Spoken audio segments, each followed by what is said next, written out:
Hello everybody. Yep, you can see me. So today I'm talking about blueberries. Now blueberries are a great fruit to grow. You can use them for many different things. You can eat them fresh, you can put them in tarts, you can make jam, you can make wine, you can put them on the top of a cheesecake. So many things that you can do with them. So what I'm doing, I'm in the process of rescuing this one and repotting it. So I'll just show you. Now I've taken it out of the pot that it was in. Okay, so let me have a look at it. Let me show you what I've got here. So you can see the blueberry there, look. Looks quite nice. Nice flowers as well. Very ornamental shrubs, okay. And, they got a nice... the flowers look lovely, the fruits look lovely, and they're a deciduous shrub, which means the leaves fall off in the winter for the period of dormancy, and the leaves form a lovely reddy purple colour, so very nice indeed.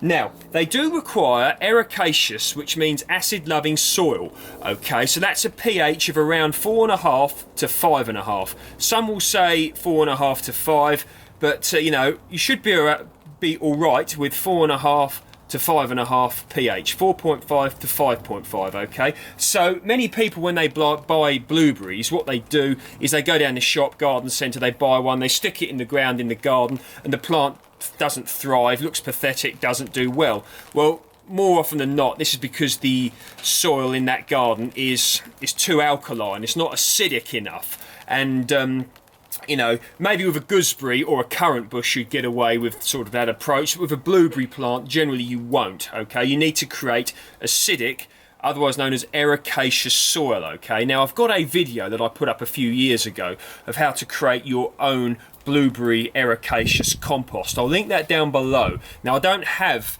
any of that at the moment, okay? But I'm in the process of creating some. We'll go and have a look at that in a moment. But at the moment, I'm going to show you a very easy and straightforward way of creating your own blueberry compost, okay? This is not complicated. Most people can do it. But if you're interested in creating your own, which is what I'm more into, actually, other than this, but I haven't got any choice because I don't have any homemade at the moment, but I'm rectifying that, and I've got a compost bin working away, hopefully creating me some ericaceous soil. So we'll get into that in a moment. So I'll show you what I've been doing. Now, blueberries are perfectly hardy here in the UK. Okay, we had the beast from the east last year, and it went down to about -10 degrees C, and that's about 14 degrees Fahrenheit, I think. Perfectly hardy, no problems at all.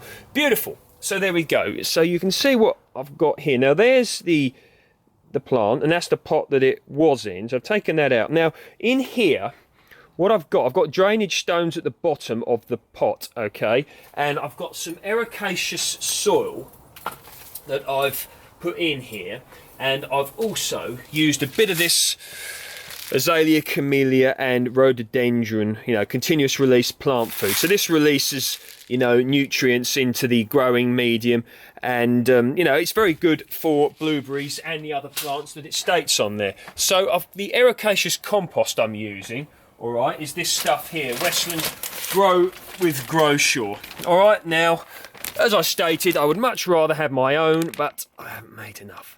And I'm kicking myself for not doing it, to be honest, but never mind. So I'm using this, and this will do for the time being. So what I've done is I put my plant in, put the compost in, ericaceous might help if you can actually see what I'm doing. What I've done is I put the ericaceous compost in there like that, with a bit of feed. I'm going to put the plant in the centre, in the middle, and I'm going to add some rainwater, okay? Now, why am I using rainwater as opposed to tap water?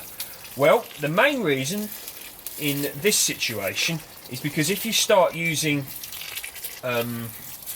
tap water, due to the bits and bobs in it, it may alkaline your soil, okay, or alkalise, I don't know what the word is. So you want to be using rainwater if possible, and not to mention the fact if you've got a water butt and it's free, isn't it? That's another good reason. But so you know the reasons why there. So putting that in down here like this.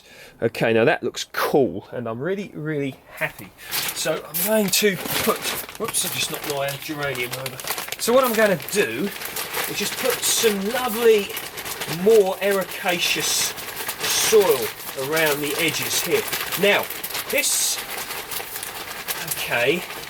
ericaceous soil is about 5 or 6 pounds, alright, this growing medium, 5 or 6 pounds for a bag of it. So, you know, you make your own decision as to whether you want to purchase it or whether you want to make your own, okay? You know, a lot of this sort of stuff is about what you want to do and your approach. That's what I think is fair anyway. So, you've got to think, for 4 months feeding this soil, is it, in this growing medium, this compost, is it worth that? You decide.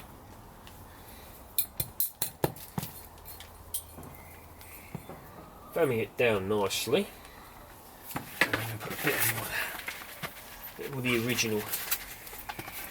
So, there you go. So that's one blueberry.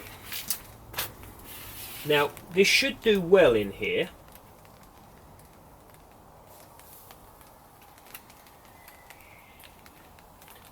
At least I'm expecting it to.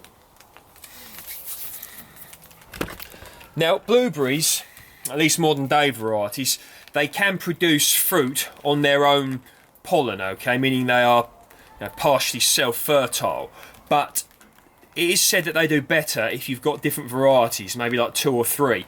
Now, I forget what variety that was, but Blue Crop is a very popular one here in the UK, and that's grown commercially as well. So yeah, that's how I intend to grow this blueberry here. I've got another one outside I'm going to be doing, but yeah, I've got a plan for blueberries because I've never really sort of achieved my potential with growing them. So what I want to do is get about 10 plants. That's my aim anyway. I'm very happy with what I've done with grapes and peaches and things like that, but I want to crack the blueberry sort of a success story, if you will, because, you know, 10 very productive plants of blueberries should give me a very good crop. So that's what I'm working towards.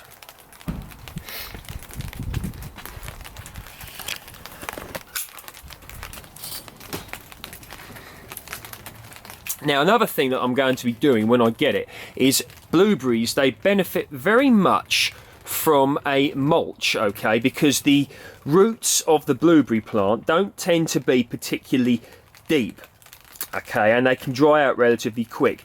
And what's a very good mulch is something like, you know, sawdust, something like that. But you mustn't use sawdust that is, you know, too fresh, because it can draw nitrogen out of the growing medium, out of the soil. What you want to do is you want to sort of, you know, you want to let it decompose a bit and let it go sort of like to the browny colour, if you know what I mean, what it goes like before it, you know, as it's decomposing. You don't want to just putting fresh on there because it can take nutrients and things like that out your soil. So let it decompose for a bit. And yeah, you can put that, you know, on the top. But once again, I don't have any to show you at the moment. But another thing you can do, if you can get hold of it, something, you know, if you live near a wood where you can get them, or you've got a friend, or you've got one, pine tree needles, okay, are very good for you know, putting around it to help to acidify it. So yeah, you want to mulch, you know, to stop it drying out and to hold nutrients in, but not too fresh with regards to the sawdust, because it can actually leach the nitrogen out, so not too fresh in that regard. So I'm going to take you to the compost bin where I'm actually making hopefully some nice acidic compost for blueberries in the future. Okay, so you see in here, this is indeed sawdust, and the 2 pet guinea pigs, as you can see by the manure there, this is going to decompose, and it's going to have guinea pig manure in it, and it's going to have obviously the actual compost, the, what do you call it, sawdust itself. And I'm hoping that you know, it's going to be a worthwhile thing to do. So stay tuned for the blueberry project, and you'll see how it sort of develops and unfolds. I intend to get different varieties of blueberries, and you can see what I'm doing. And then as I create my sort of blueberry orchard, I think it's going to be very exciting actually. Okay, so here are the other blueberry plants that I've got to rescue. Now this one actually looks very, very strong and healthy, and it's carrying a lot of flowers, so hopefully it will create a nice, carry a nice crop. Once again, this one is not so bad either. This one is pathetic. What I'm going to do is, you see I've neglected it by letting the weeds grow. What I'm going to do is let this produce what it does, and it's going to be huzzed at the end of the year. And this one is not particularly grand either. That will probably be going as well. But I intend to be getting some new plants, all being well. Okay, so wish me luck with the blueberry project.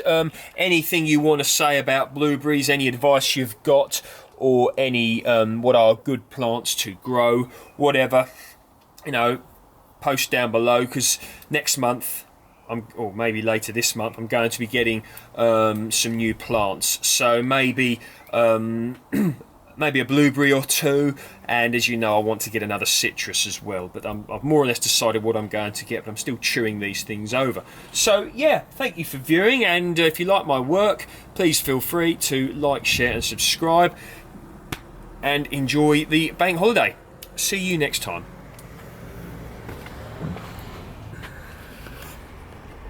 So just a quick note, when I'm repotting deciduous shrubs, plants, trees, whatever, I generally like to do it during the dormant period, so that's sort of like November up until sort of mid-March really. The reason why I'm doing the blueberries now is, well, the first reason is I didn't do it when I should have done, and the second reason I'm doing it is because you notice when I pulled it out, it came out basically in one big clump with the soil attached, so therefore you've got a little bit more leeway of not disturbing the plant too much, but generally you want to do it when the plant is somewhat dormant. Okay, so thought I would add that. So any questions you got, just ask me. Alright, take care and see you next time.